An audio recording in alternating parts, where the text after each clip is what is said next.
Ne vous est-il jamais arrivé de croire que quelqu'un a dit ou fait quelque chose à votre insu contre vous, alors que ce n'était pas la réalité? Vous vous étiez trompé.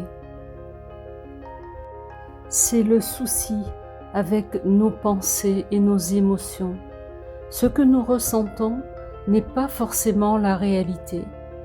Les sentiments que nous avons nous mentent. Nous disons que les sentiments mentent.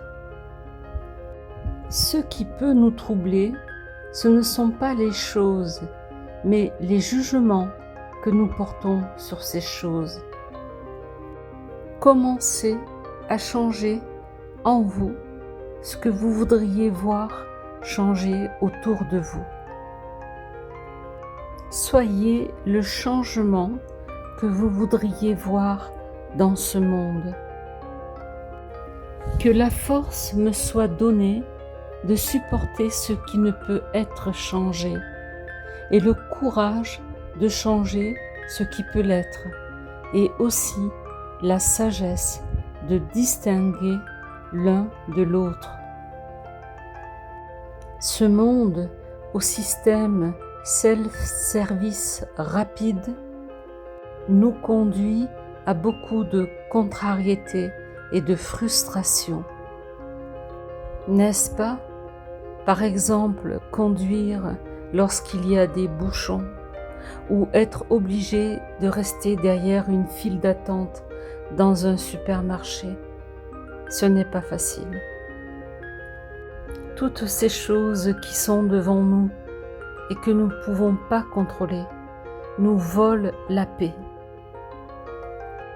Cherchez la maîtrise de vous-même pour trouver et garder la paix qui surpasse toute intelligence et qui vient d'en haut, de cet être suprême, divin, que vous ne connaissez peut-être pas encore ou que vous connaissez si mal. La paix est un don et c'est le don le plus précieux, je pense.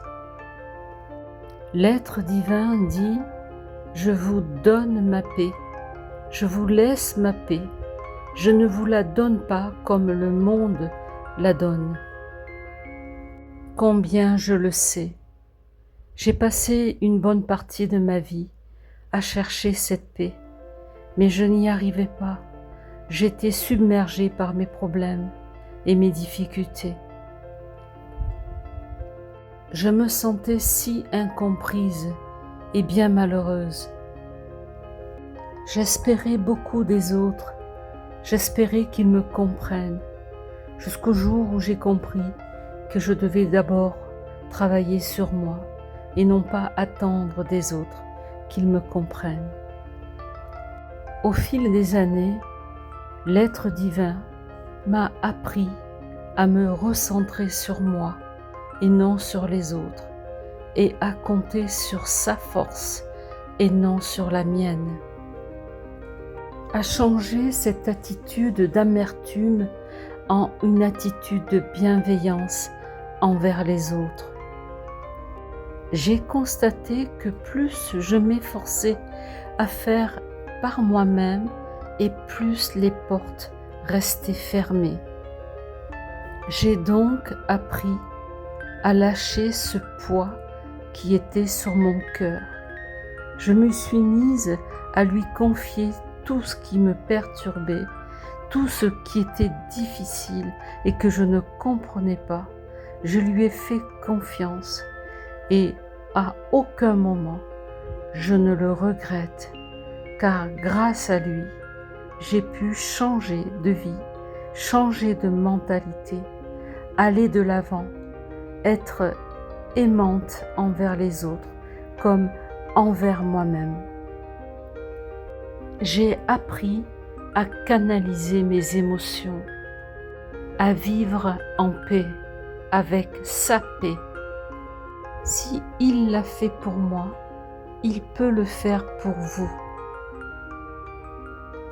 Croyez-le. Qu'avez-vous à perdre? Parlez-lui comme à un ami.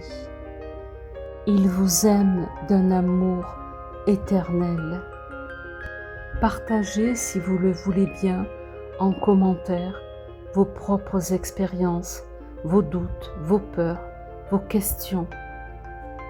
Je serai heureuse de partager avec vous. Et abonnez-vous si ce contenu vous a plu. Je vous souhaite une belle journée.